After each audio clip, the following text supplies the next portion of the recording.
Good morning. Are you Jalen Hendricks? Yes, ma'am. Good morning. And Mr. Hendricks, you were previously here in cause numbers 23 DCCR 2323 and 25 DCCR 0574. Entered pleas of guilty in each of those cases to evading arrest or detention with a motor vehicle. I've received the pre-sentence report. Has everyone had an opportunity to review that report? We have, Your Honor. The state has, Judge. Are there any additions or corrections? Not from the defense. Not from the state, Judge. Mr. Hendricks, do you have a driver's license? No, Okay, so I'll explain what I'm going to do in a second. So I'm going to find Mr. Hendricks in each of your cases that you entered your pleas of guilty freely and voluntarily. In cause number 23, DCCR 2323, I'm going to follow the agreement you made and sentence you in accordance with it to a term of 10 years in prison, but probate that. You'll be on probation for 10 years.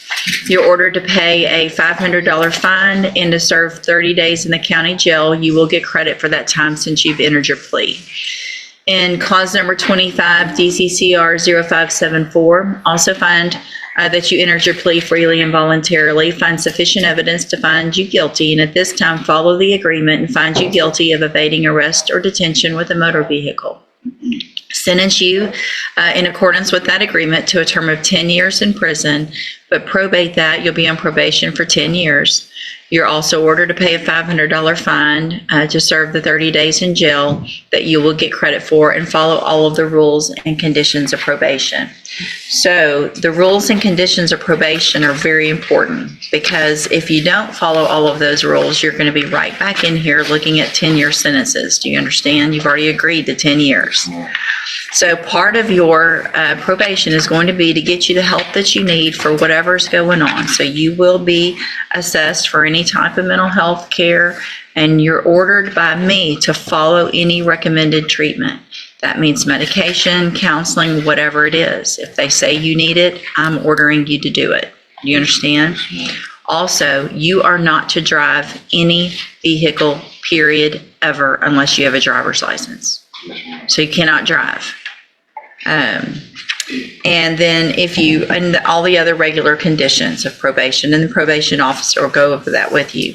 If you do everything that you're supposed to on this probation, it's a great opportunity, because you'll be able to serve that 10-year sentence while you're on probation instead of in prison. But again, if you violate any of the conditions of probation, you will be right back in here and you'll be looking at that 10-year sentence in each of those cases. You understand? I'm handing you in each of your cases the trial court certifications. This shows that these were agreements that I followed, and so you've waived your right to appeal. I also handed you a written admonishment regarding your ineligibility to possess a firearm or ammunition. Because of the judgments entered against you, you're ineligible under Texas law to possess a firearm or ammunition. Possession of a firearm or ammunition could lead to charges against you. Firearm is a legal term, and you should read the written admonishment I provided you to see what devices qualify as a firearm. If you have questions about the laws that make you ineligible to possess a firearm or ammunition, or about how long that lasts, you can talk with Mr. Rojas. All right, good luck to you, sir. You can go back with the bailiff. Good morning. Are you Adrian Hayward Jr.? And Mr. Parker, will your client waive the formal reading of the indictment? Yes, Your Honor. Mr. Hayward, in cause number 24, DCCR 2149, you're charged with the third-degree felony offense of assault, family violence by impeding breath or circulation from May 23rd of 2024. And how do you plead to that charge? yes, Are you pleading guilty freely and voluntarily? yes, And are you pleading guilty because you actually did what they charged you with? I have here on the tablet some documents that have your signature on them that the state has marked as exhibit number 1. Before you signed these, did you go over them with Mr. Parker? Do you fully understand them?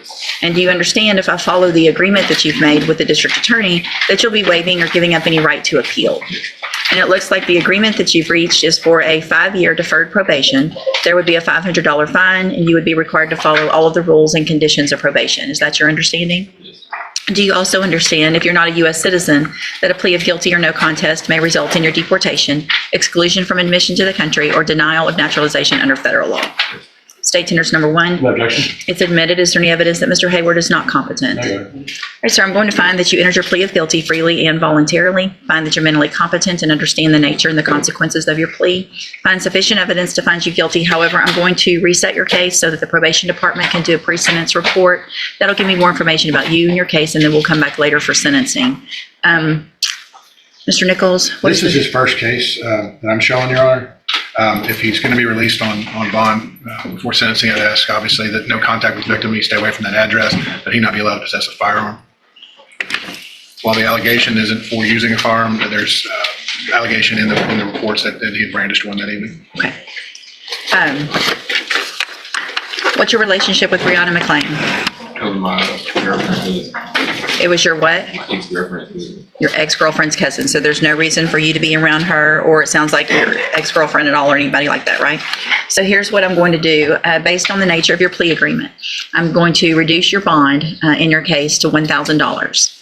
Condition of that bond, if you make it, is that you are to have absolutely no contact or no communication in any way. That's obviously in person, but it's through social media or sending messages or anything with her. Do you understand? You can't go to an address where she is. If you're somewhere and she shows up, you have to leave. Do you understand?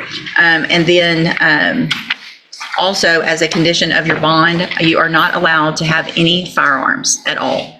So if you own firearms, you need to get rid of them.